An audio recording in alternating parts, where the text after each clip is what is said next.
Welcome to our second shuffle session.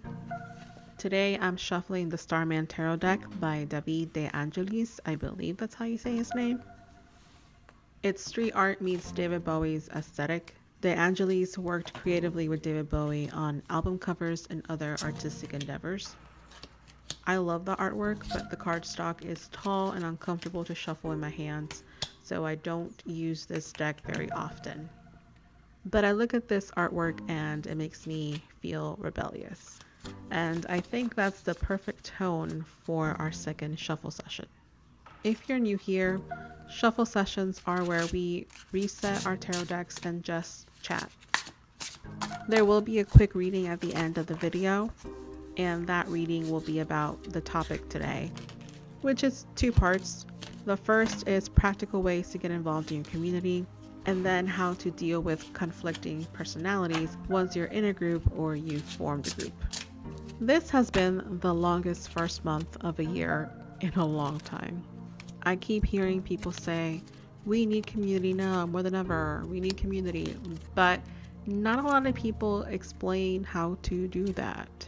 I've been preparing for a moment like this for a long time. I wrote about community building at length on my blog in 2024 if you want to check that out. I trust that you are following current events, so I'm not going to reiterate the ills of the world, but for many reasons, there are people who are scared for their lives at this moment. You can take a couple of days to freak out, but once reality sinks in, you will have to take steps to ensure your safety. And that's where community building comes in. It's important because there is strength in numbers. Quid pro quo, you have my back, I have your back. That kind of relationship comes in handy. I've been engaged in my community long enough to know that not a lot of people have experience in group projects. I get it, I dreaded group projects in high school too. Everyone lies in their job interview when they ask if you're a team player. You rather work from home and never talk to anyone ever again. I get it. If that describes you, I recommend joining a nonprofit with ongoing volunteer opportunities. Usually, I would say to stick to mutual aid over charity, but these are not normal times. While extremely flawed, big nonprofits have an existing infrastructure that you can learn from before you go and create your own group with your friends. Work with them to absorb what they're doing right. You'll want to learn how the organization communicates internally with volunteers and externally with their community or their target audience. How they maintain a neat schedule of volunteer and resources so that it's always available for the community. You'll want to learn how they keep people motivated to volunteer and continue coming back. You'll want to learn the boring bureaucratic stuff, keeping notes, tracking donations, training materials, etc. So that's my first advice. Join a volunteer organization if you're an absolute beginner at working with a group in your community. You can also join a networking organization. No, it's not usually philanthropic, but you will need money to survive. That's a reality. And these groups will expose you to opportunities you can't find through LinkedIn or Indeed. Networking organizations are also a great way to meet small business owners that you can support when you want to boycott bigger entities. If you play your cards right, small business owners can become strategic allies for whatever cause you and your friends support. You can also engage with your city council. Do you know how a city is funded and where the money is going? Participating in public forums with your friends and even running for a council position are ways to advocate for your community's needs and concerns. It will also give you a front row seat to people who may be trying to build support for an extreme viewpoint that you don't agree with. If you're there when it happens, you are more equipped to fight back while it's still local and before the rhetoric ticks off and the next thing you know, that person's running for office.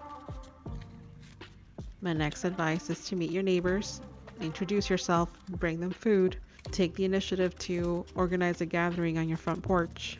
There are many practical ways to get involved. Check out my blog for more.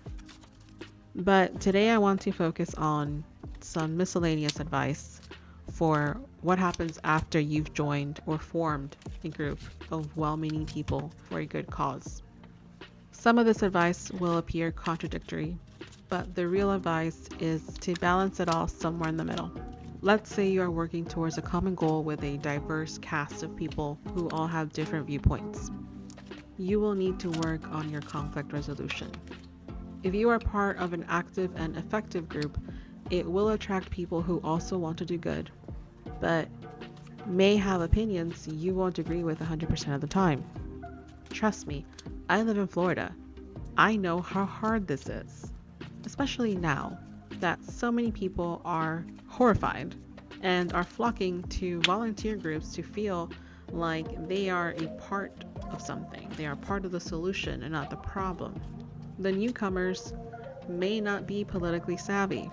They may not have the best vocabulary or education. In short, they may say and believe ignorant things due to their limited perspective and experience. Social media has made it so that a handful of missteps can get someone run off a platform. That may be a good tactic to teach someone a lesson during normal, ideal times, but these are not normal and ideal times. Also, this is the real world, not social media. You can't cancel someone out of your community unless they're arrested for something illegal. But I'm not talking about someone who causes physical harm. I'm talking about dealing with people who just disagree with you. If the person is trying to learn, if they are showing up, if they are engaging with a cause, and you feel physically safe around them, I urge you to continue working with them. Now, I'm not saying to disregard their ignorance. You are free to say, hey, what you said was messed up. Let's talk about it after we're done with this event. Not only can you bring someone in as a group to educate them, but there is also a time and a place to do that. This way, an entire campaign or group isn't derailed over a teachable moment.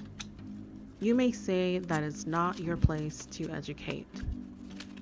I agree if you're talking about someone coming onto your social media profile and asking you to explain something. But when you're in the real world, in a real community, you are all constantly learning, teaching, and growing together. But if you isolate someone, that person will continue to search for community one way or another, and you don't want them to be welcomed by people who are actually dangerous to your community. Which brings me to my next advice. Be wary of bad actors. If your community is successful at its mission, it will attract the attention of people, groups, or agencies who do not want you to succeed. Fishing these people out requires a lot of discernment, because on one hand, you want all hands on deck. You want as many helpful people as possible to protect the most vulnerable in your community, or whatever your group's mission is. On the other hand, you have my previous point, that you won't always agree with someone 100% of the time, and you have to work with them regardless to achieve a common goal. So which is it? There is a difference between disagreeing with someone's opinion and having someone who is actively preventing your group from achieving its goal. Bad actors will typically do this by sowing discord among the group. You'll notice that after one or two specific people join, the group becomes fractured soon after. It could be weeks, it could be months, but you'll notice a difference. Suddenly there are cliques. Suddenly there's infighting and distrust. Less people are engaged, and nothing gets done. This is by design. If this occurs in your group, try conflict resolution by all means, but also research a few of the most recent recruits. See where they work. What values did they share online months to years before joining your group? Are there social media profiles that they shared a little too new for their age? Fish out the bad actors. My next advice is to be wary of cult personalities. Successful groups can attract power-hungry people.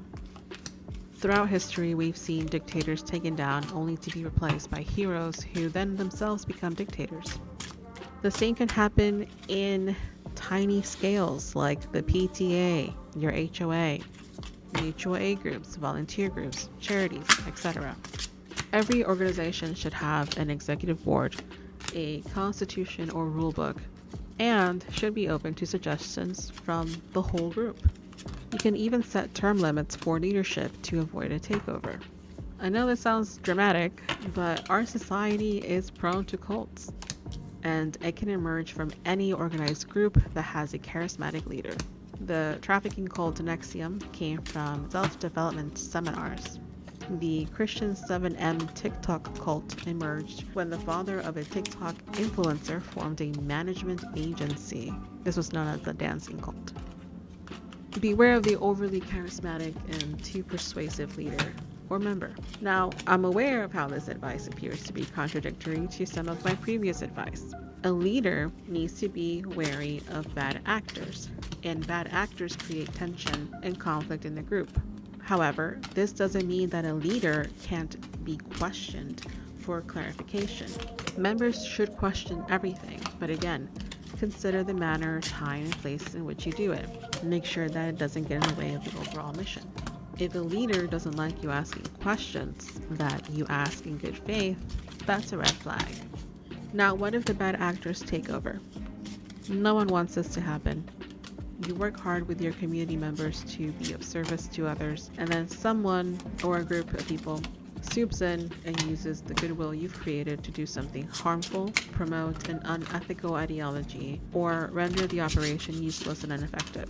Think about how Twitter went from being a place where you could get live tweets from reputable reporters on the ground as an event was unfolding, and now the platform is oozing with hateful rhetoric, rendering the platform useless for reliable and current information. Some might say that could have been by design. If something that bad were to happen to a group you build, I have some unpopular options for you. Either leave to join another group, dismantle it, or both. Again, let me reiterate, I'm not talking about a series of personal disagreements with a couple of people in the organization. If the group is still working towards a goal successfully, but you disagree with the process or messaging, you can continue working that out with the group. It may be unpleasant, but you can work on conflict resolution with people who still have the same goal as you. What I'm talking about here is when a group is taken over by people who will use its reputation and resources to cause harm. If that's the case, it's better to dismantle it. Yes, that's all of your hard work coming undone. Yes, it will be a kick to the ego because it will feel like you failed, but it is better to break it apart when you can for it to be used to harm others. So how do you do this? You become the bad actor. You sow discord, you ruin the organization's reputation, so no one wants to join, etc. There are more ethically flexible things you can do, but I'll leave that up to you to discover if it ever comes to it. I know none of this was inspirational, but I hope that current events are evidence enough for you to know that while community is necessary during this time, there are people out there who don't want you to form community.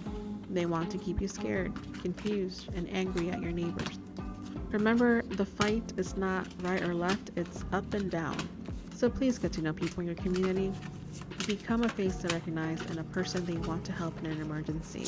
Don't let certain forces keep you isolated and afraid. Get to know people without giving away too much personal information. Learn to sit across from someone you disagree with in peace. Again, as long as they're not causing you physical harm. And protect each other. With that said, here is a short reading for the moment. Three of Pentacles, teamwork, learning from each other.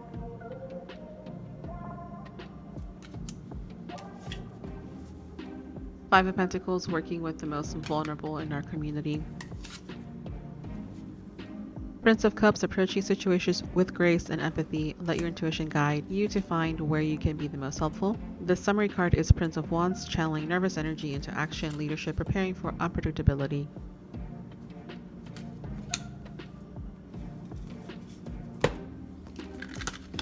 The cards that fell out. The Death card, the end of one life and the beginning of another. These are new times. Temperance, moderation and balance, balancing hope and fear, victimhood and survivorship. Eight of Swords, feeling trapped and victimized. Six of Swords, Experiencing a transition, reinforcing the death card again, these are new times. Prince of Pentacles, slow and steady action, taking practical steps, but also being ambitious. And ambition in this context is to stay hopeful.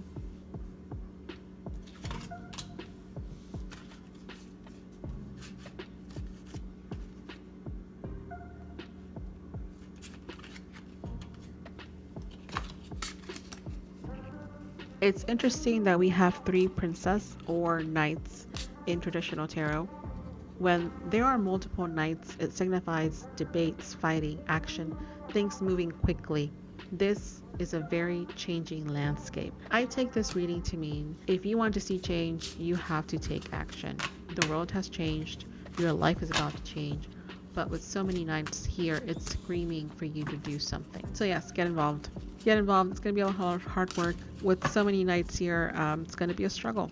It's going to be some fighting. You're going to have a lot of arguments, but it needs to be done. That's it for today's shuffle session. As for the Witchcraft and Divination course for survival and community care, I will resume those soon. I was hoping to stick to a syllabus where we could go from the basics and expand from there, but current events have changed those plans. I'll be completely honest, it's possible this kind of content won't last long on any platform that I have access to, so I might have to skip some basics in the newer videos. Right now, I want to make sure you have the information you need to stay safe. I'll see you soon.